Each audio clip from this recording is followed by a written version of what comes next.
Federation কাপের final আজ ময়মনসিংহে বসুন্ধরা কিংস ও মোহামেডানের শিরোপা লড়াই।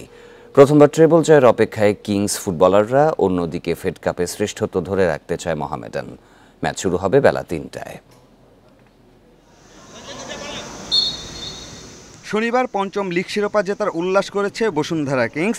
৩ দিন বিরতিতে এবার ফেডারেশন কাপের শিরোপা উৎসবে মাতার সুযোগ।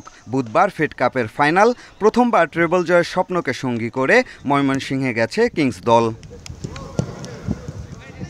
স্বাধীনতা কাপের পর লিগ শিরোপাও ঘরে তুলেছে বসুন্ধরা। ট্রেবল পূরণ হবে ফেডারেশন কাপ জিতলে। শেখ রাসেলের পর এমন কীর্তি গড়তে মরিয়া ঘরোয়া ফুটবলের নতুন জায়ান্টরা। ইনজুরি সমস্যা না থাকায় ফাইনালে পূর্ণ শক্তির দল পাবে কোচ অস্কার ব্রুজন। এরকম অপরচুনিটি আপনার 1 যুগ পর 2 যুগ পর একটা টিমের জন্য, স্পেশালি এই সাউথ জোনে। তো আমরা সেটা কাজে লাগাতে চাই। মোহামেডান অনেক স্ট্রং অপোনেন্ট, আমরা তাদের সাথে হাসি খেলে জিততে পারবো না এবং আমাদের সবসময় মনোযোগী থাকতে হবে। এবং আমার কাছে মনে হয় যদি আমরা 90 মিনিটে খেলাটা শেষ করতে পারি আমাদের জন্য ভালো হবে। আমরা যদি জিততে পারি তাহলে ট্রেবল হবে, কারণ একটা টিম কিন্তু এখন পর্যন্ত শুধু ট্রেবল জিতছে, শেখ রাসেল। তো এই ইতিহাসে যদি আমার একটা গোল থাকে ফাইনালে, তাহলে এটা অনেক বড় একটা হবে, অ্যাচিভমেন্ট হবে আমার জন্য আর কি। পুরনো ছন্দে ফিরেছে মোহামেডানের ফুটবলাররা। মৌসুম জুড়ে দুর্দান্ত ফুটবল খেললেও সাদা কালোরা এখনও শিরোপা বঞ্চিত।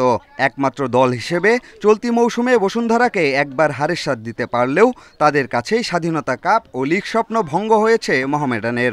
ফেড কাপের ফাইনালে তাদের লক্ষ্য প্রতিশোধ। ফাইনাল খেলা আমার টিমের সবাই কি প্লেয়ার আমি মনে করি সোলেমান দিয়াবাতে এক্সট্রা অর্ডিনারি খেলোয়াড়। আর বিশেষ করে টুর্নামেন্টের খেলা আর লিগের খেলা পার্থক্য আছে। তো টুর্নামেন্টে ডু আর ডাই ম্যাচ, এটা আসলে পয়েন্টের খেলা না, এখানে যে জিতবে সেই চ্যাম্পিয়ন। তো আমার মনে হয় যে প্লেয়াররা সেভাবেই প্রস্তুতি নিয়েছে। উঠতে থাকা বসুন্ধরাকে থামিয়ে চিরপ্রতিদ্বন্দ্বী আবাহনীর সমান 12তম ফেডারেশন কাপ জয়ের সুযোগ মতিঝিলের দলটির সামনে। পিয়াস সাহা, ইন্ডিপেন্ডেন্ট নিউজ।